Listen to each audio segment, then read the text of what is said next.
Great Women of the Christian Faith by Edith Deen, continuing Chapter 1, Episode 2.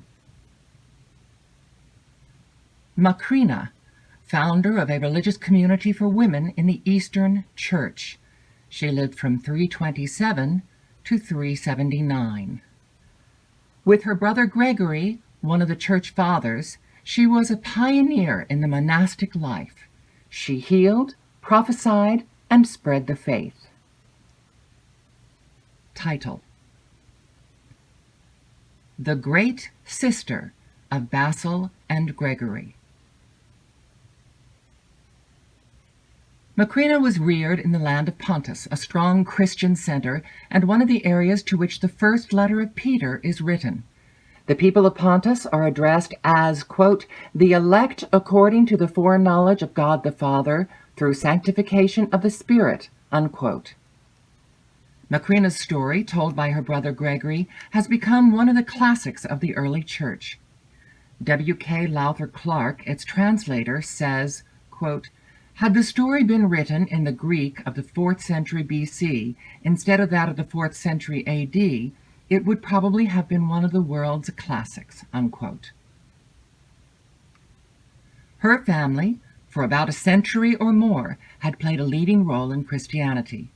Her grandmother, Macrina the Elder, was influenced by Gregory the Illuminator, the Apostle of Armenia, and her husband was a Christian of considerable property in both Pontus and Cappadocia. During the persecution of Christians under Galerius and Maximinus, Macrina's grandparents were compelled to conceal themselves with a few devoted servants in a forest on the mountains of Pontus, where they endured great privations for 7 years. Macrina's father, a very learned man, became a distinguished lawyer and a professor of rhetoric in Cappadocia. Her mother Amelia was a godly woman. Though the mother of 10, she found time to develop a love for the things of the soul in the hearts of her children.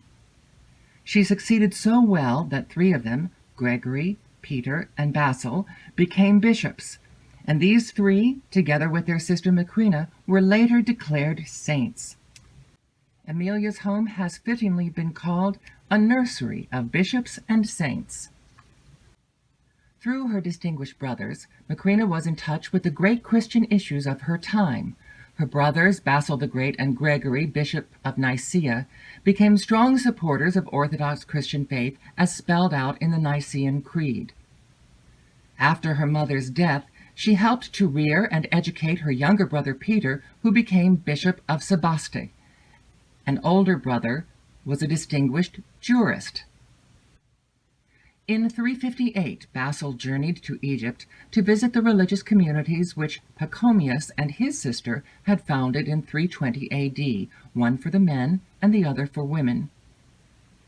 These were at Tabanisi on the right bank of the Nile. Basil spoke in glowing terms to Macrina of the spiritual progress of these religious communities, and together they decided to found monasteries on a plan similar to the brother-sister communities in Egypt. Macrina was well fitted for this work, for according to John Chrysostom, she was a great organizer, an independent thinker, and as well educated as Basil himself. They chose a place of much natural beauty in the mountainous region of Pontus. Their rock-hewn religious houses on the edge of the Iris River overlooked an inspiring view of plains, valleys, and wooded mountains.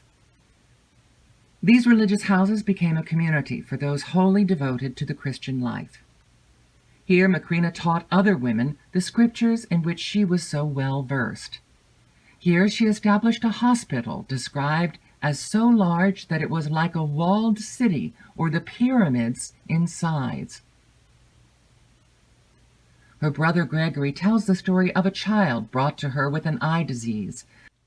The parents discovered that all disease had been purged away by the divine drug which Macrina administered to the child. They returned home with their child well and whole again, and praised the gospel of Christ as taught by Macrina. Though Gregory was drawn away from the monastic life into the general life of the church, during which time he became a bishop, his great sister successfully continued her religious community until the end of her life. She set an example of no anger, jealousy, hatred, pride, luxuries, or honors. She and the women around her prayed and sang unceasingly, and grew purer with the discovery of new blessings. His sister's resignation to the will of God, Gregory records, equaled her self-denial. Though she had inherited great wealth, she shared it with others, and when she died, she had nothing. So real was her poverty that her brother Gregory threw his own episcopal cloak over her body as it was borne to the grave. She also ministered to her own family, persuading her mother to give up her ostentatious way of life. When Amelia lost one of her favorite sons, Nocratius, in a hunting accident, Macrina, teaching her mother to be brave, helped her to overcome her grief. 8 years after Gregory had been elected Bishop of Nicaea, and probably while he was on his way to the Council of Antioch, he visited Macrina's monastery at Pontus, where, as he explains, he found his great sister ill and near death. Though she was weak when he arrived, she lifted her head heavenward and said, "This favor also thou hast granted me, O God." As they talked, she showed her brother the divine purpose behind sorrows and disasters.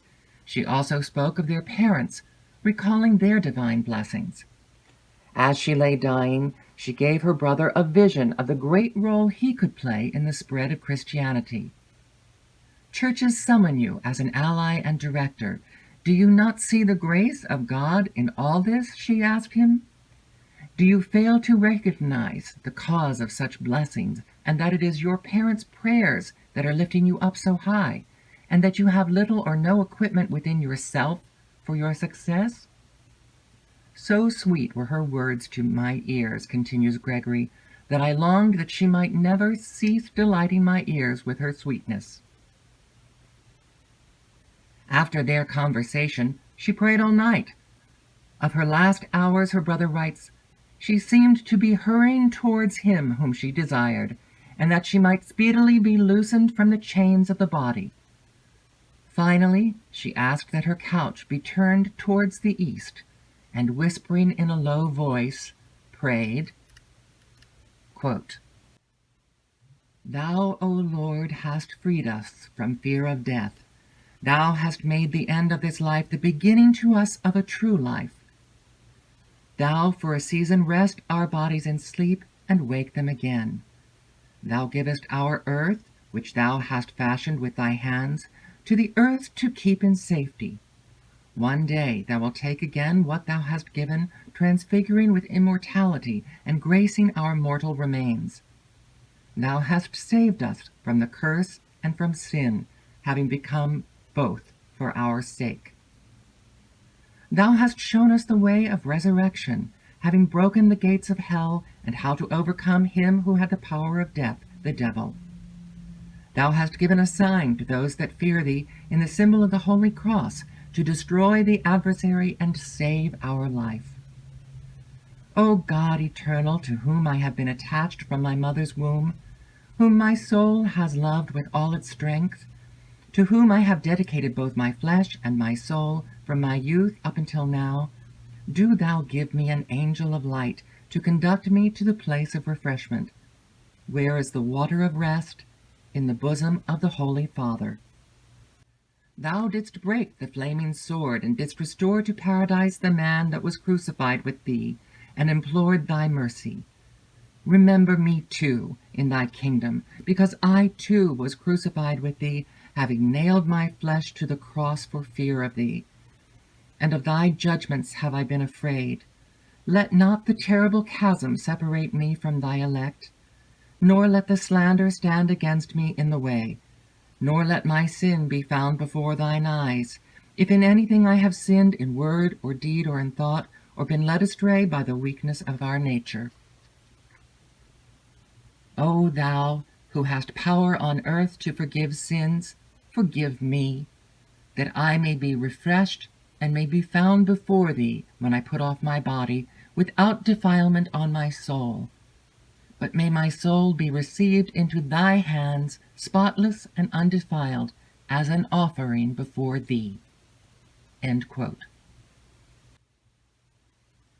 When she finished praying, a lamp was brought to her.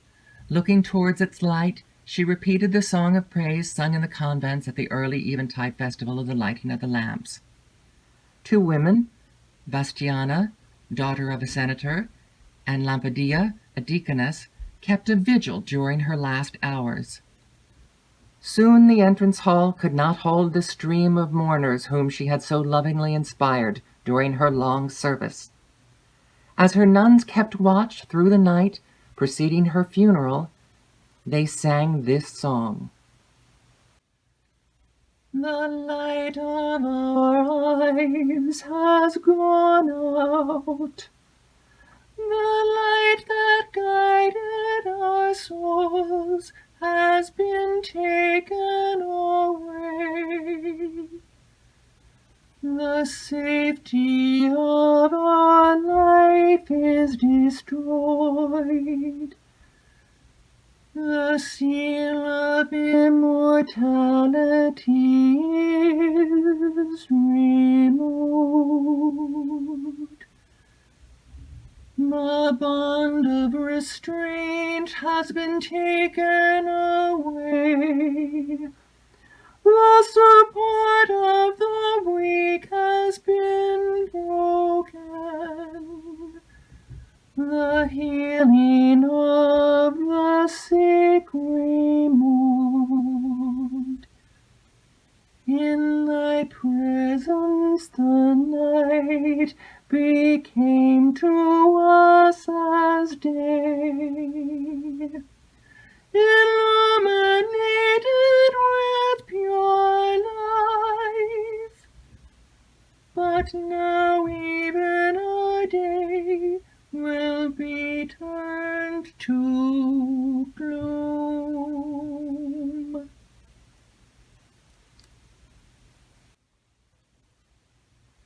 Nonna, mother of Gregory the Divine, who lived from approximately 329 to 374.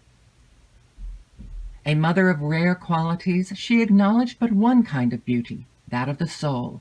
The only form of noble birth she recognized was goodness. Title: She was wife, mother, and grandmother of bishops. Quote, "What a woman she is! Not even the Atlantic Ocean, or if there be a greater one, could meet her draughts upon it. So great and so boundless is her love of liberality." Unquote. In such terms, Gregory of Nazianzus speaks of his mother Nonna in his famous orations. Gregory tells how, like Hannah of the Bible, she promised him to God before his birth, dedicated him to God immediately afterward, and consecrated his hands by making him touch the Bible. There is no exact date for Nonna's birth, but she lived until about 374 A.D. She was the wife, mother, and grandmother of bishops.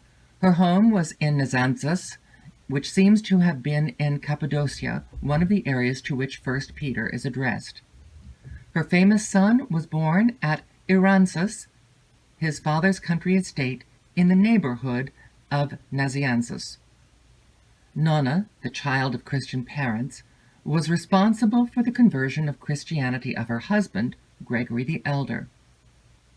When she met him, he was a member of the Hypsisterians, a 4th century sect which refused to worship God as Father, revering him only as all-ruler and highest.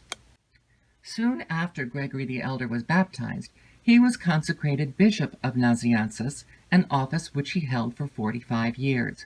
Gregory the Younger tells how his father was stimulated by his mother in deed and word to attain the highest excellence. Nonna had 2 other children, a daughter, Gorgonia, probably somewhat older than Gregory, and a son, Caesarius, a distinguished and trusted court physician in Constantinople. Gregory speaks of his sister's 2 sons, who also became bishops, and tells of how well Gorgonia herself was reared by his mother.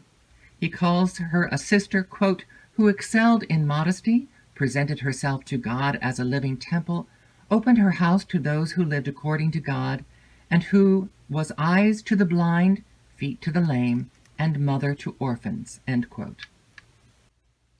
Nana sent her 2 sons, Gregory and Caesarius, to a famous school at Caesarea, the capital of Cappadocia.